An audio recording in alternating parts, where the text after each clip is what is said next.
रात के वक्त हाथी अपनी वोटिंग मशीन तैयार करता है और इधर चीता भी अपनी वोटिंग मशीन बनाता है और बाघ भी अपनी वोटिंग मशीन बनाता है। अब मेरी बनाई हुई इस वोटिंग मशीन से मैं आसानी से चुनाव जीत जाऊंगा। मैंने मशीन में ऐसी सेटिंग की है कि बटन कोई भी दबाओ, वोट तो मुझे ही मिलेगा। अब मुझे राजा बनने से कोई नहीं रोक सकता। चीता और बाघ ने अपनी सेटिंग वाली मशीन तैयार की थी कि बटन कोई भी दबाओ, वोट उसे ही मिलेगा।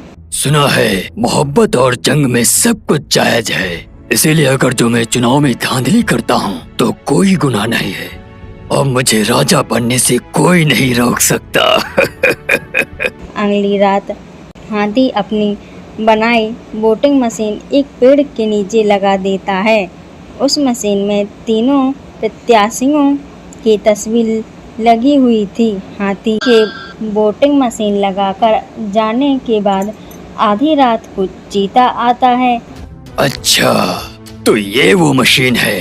चलो अब इस वोटिंग मशीन को निकालकर मैं अपनी वोटिंग मशीन यहाँ लगा देता हूँ, ताकि कल जंगल के निवासी किसी भी बटन को दबाएंगे पर वोट मुझे ही मिलेगा और मैं इस जंगल का राजा बन जाऊंगा। चीता हाथी की लगाई मशीन को निकालकर अपनी मशीन लगा देता है और वहां से चला जाता है। थोड़े समय बाद वहां बाघ आता है और चीते की लगाई हुई वोटिंग मशीन निकालकर अपनी मशीन लगा देता है और वहां से चला जाता है। अगले दिन सवेरे चुनाव शुरू होता है। जंगल के सभी जानवर वोट डालते हैं। यह देखकर चीता और बाघ मन में बहुत खुश होते हैं। जंगल वासियों, तुम किसी भी निशानी को वोट दो, पर तुम्हारा वोट तो मुझे ही आएगा। चल भाई चीता, जंगल का राजा बनने के लिए तैयार हो जा। वही भालू चुपचाप खड़ा होकर ईमानदारी से चुनाव होने देता है। शाम तक सभी ने अपनी अपनी वोट डाल दी थी। जंगल वासियों, जंगल के सभी निवासियों ने अपना अपना वोट दे दिया है।